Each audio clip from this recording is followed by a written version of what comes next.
Hey guys, welcome back to another Warhammer action figure review. Continuing with the McFarlane Toys Darktide series, we're taking a look at the Traitor Guard.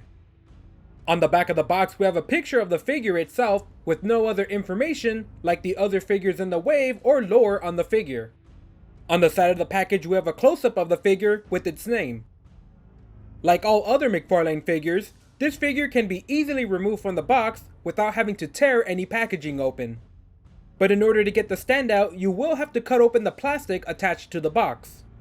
Traitor Guards were formerly human guardsmen who have fallen to the corruption of the Darktide and have turned to fight for chaos. This Traitor Guard is part of the Mobian 6th Regiment, whose entire squad has turned their back on the Emperor of Mankind and have been twisted with the power of chaos. Unlike mutants or other abominations, Traitor Guards have not lost their military skills or sanity, and are among the better equipped forces of the Champions of Chaos. The Traitor Guards of the 6th Regiment believe that the dark ways of chaos have shown them the light, and want to spread the corruption to the entire population of their homeworld, Atoma Prime.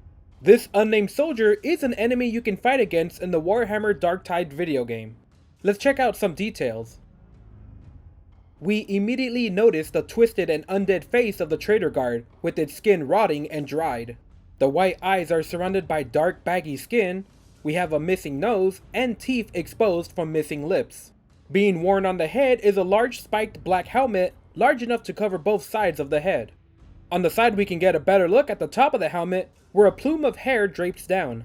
More small spikes can be seen dotted around the helmet as well. A brown leather strap is worn across the chest, holding up small bags and other equipment. Underneath we have the standard vest of armor guardsmen use, with the white star of chaos stamped on the chest. Underneath the armor we have a baggy cloth textured shirt. The leather strap wraps around the back, with a few details here like additional plates of armor bolted onto the vest, and more wrinkles in the cloth underneath. The right shoulder has been modified to have small spikes sticking out of the armor. And on the left shoulder the spikes get much larger, with chains hanging underneath. On the arms we have large spike plates of armors held into place with straps. The leather gloves have a few details like stitching and panels. A brown belt wraps around the waist with gray belt buckles and straps. The coat is tucked underneath with a thick padded texture detailed in the sculpt. On the right side, a few small bags and a few stick hand grenades are attached to the belt and hang freely. More small leather bags can be seen attached to the belt on the left side.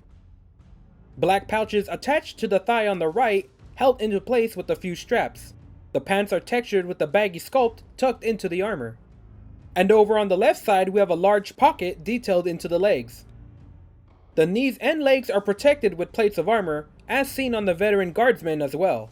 We wrap up the details of the figure with the boots. Standard issue black military boots are detailed with shoelaces, thick soles, and different layers. Let's check out the articulation. We have a ball joint at the head, shoulders that open and rotate, with the spiked armor here being made of a soft plastic for better range. We have rotation at the forearm, with the spiked armor here restricting a full rotation. Elbows that bend inward with a tight range. Wrists that rotate and bend up and down. A ball joint at the chest, the layers of plated armor restricted just a bit, as well as the grenade handle attached to the belt. A second ball joint at the waist that rotates and slightly bends forward and back. The leg articulation are completely blocked by the low-hanging coat, restricting opening and bending the legs forward and back. A cut down the center might open up some more range. Very slight thigh rotation. Double jointed knees that bend backward. Ankles that rotate, bend up and down, and twist. And we have a toe joint that slightly bends upward.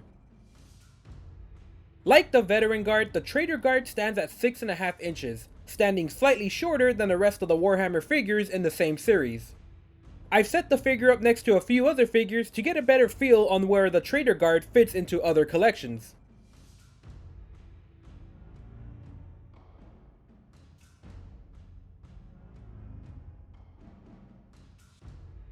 We get a las gun rifle in black and silver and the Star of Chaos stamped into the body of the gun.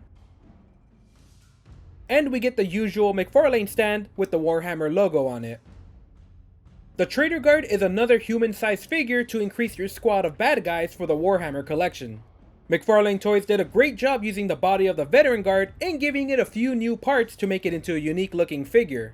The face of the figure is extremely well done, with many of the details an undead face should have. As usual, the figure sculpt is loaded with tons of details, and while the specific figure isn't seen in promotional art, we can assume that this will be one variant of the enemies you fight in the game. As with most recent McFarlane figures in general, the paint is on the light side, with so many small details left to be unnoticed, like the wraps around the gear, spikes, and grenades sharing the same color as the belt. And just like the Veteran Guardsmen, these are the types of figure you'll want to army build, so McFarlane keeping the cost down by only using paint in spots that make the biggest impact makes sense. While the articulation is better on the chest and waist on this figure compared to the Veteran Guardsman, this figure has its leg articulation completely restricted by the coat. Personally, I feel these small details are not worth the lack of articulation, but it seems like a small bit of modding should be able to fix it. It's always good to have more enemies in the Warhammer line, and the Traitor Guardsman fits perfectly in with all the others. The more unique sculpts in the Warhammer series gives us a lot of options, and there's already an alternate version of the Traitor Guard with different helmets. This figure is everything we can expect from a current McFarlane figure, excellent details in the sculpt with a few touch-ups of paint needed in certain areas. Overall, it's a great figure that fits in the role as a generic bad guy very well. The Traitor Guard does have a few issues, especially with its leg articulation, and could use more accessories, but for the price and the detail of the figure, it can make a great bad guy in anyone's collection. Alright guys, that's it for this review. Check out my other videos, subscribe, or leave a comment, it really helps me out.